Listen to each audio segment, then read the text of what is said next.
Hi, ഏവർക്കും സ്വാഗതം. ഞാൻ ബ്ലാക്ക്.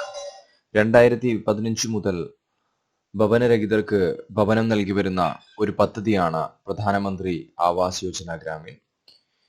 ഈ പദ്ധതിയിലൂടെ നിലവിൽ ഗുണഭോക്താക്കളുടെ ലിസ്റ്റ് വന്നിട്ടുണ്ട്.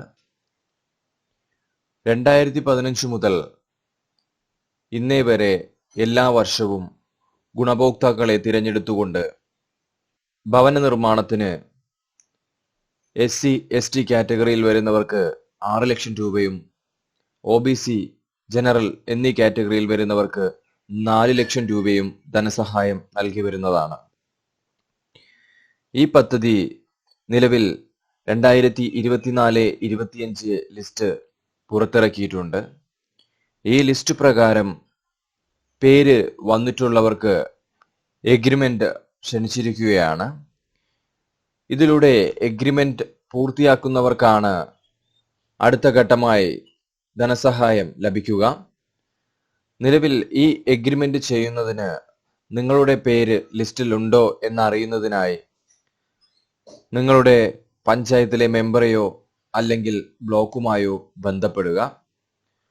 ബ്ലോക്കിൽ ചെന്ന് അന്വേഷിച്ച് നിങ്ങളുടെ പേര് ലിസ്റ്റിൽ ഉണ്ട് എന്നറിയുകയാണ് എന്നുണ്ടെങ്കിൽ നിങ്ങൾക്ക് എഗ്രിമെന്റിന് വേണ്ടിയിട്ടുള്ള കാര്യങ്ങൾ ചെയ്തുകൊണ്ട് നിങ്ങൾക്ക് എഗ്രിമെന്റ് സമർപ്പിക്കാവുന്നതാണ്.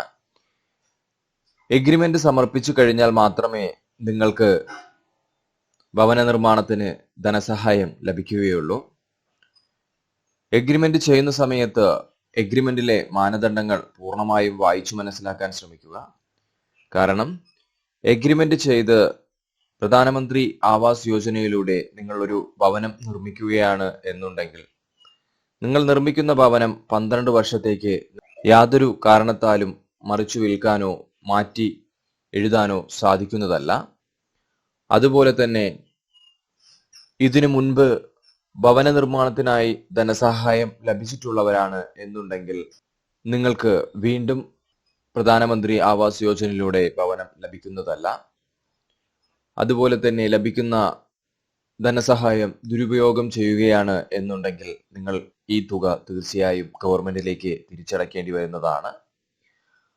ആയതുകൊണ്ട് തന്നെ നിങ്ങൾക്ക് ലഭിക്കുന്ന തുക തീർച്ചയായും ഭവന നിർമ്മാണത്തിന് പൂർണ്ണമായും ഉപയോഗിച്ചുകൊണ്ട് ഭവനം നിർമ്മിക്കാൻ ശ്രമിക്കുക.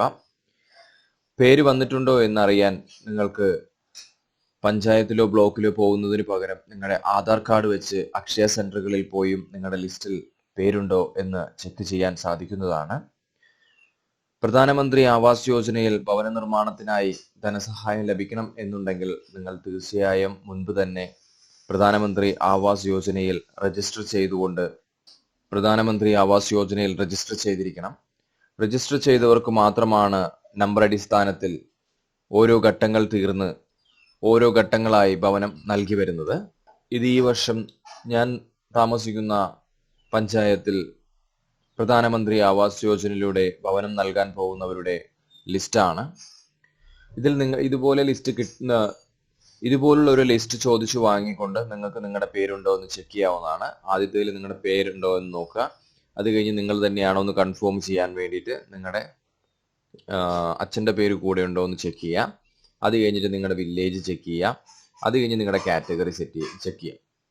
നിങ്ങളുടെ കാറ്റഗറിയും കൂടെ നിങ്ങൾ ചെക്ക് ചെയ്ത് കഴിയുമ്പോൾ അത് നിങ്ങളുടെ തന്നെയാണെന്ന് നിങ്ങൾക്ക് കൺഫേം ചെയ്യാൻ സാധിക്കുന്നതാണ്.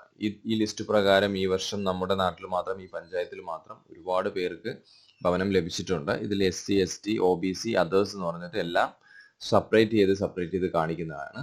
ഇതിലിപ്പോ അതേഴ്സിൽ മാത്രം 161 പേർക്ക് വീടുണ്ട്. STക്ക് വേറെയാണ്, അതേപോലെ SCക്ക് വേറെയാണ്. അങ്ങനെ എല്ലാ കാറ്റഗറിയിലും വേറെ സെപ്പറേറ്റ് ചെയ്ത് കാണിച്ചു തരുന്നതാണ്. അപ്പോൾ നിങ്ങൾക്ക് ഈ ലിസ്റ്റിൽ നോക്കിയിട്ട് നിങ്ങളുടെ പേരുണ്ടോ എന്ന് മനസ്സിലാക്കി നിങ്ങൾക്ക് എടുക്കാവുന്നതാണ്.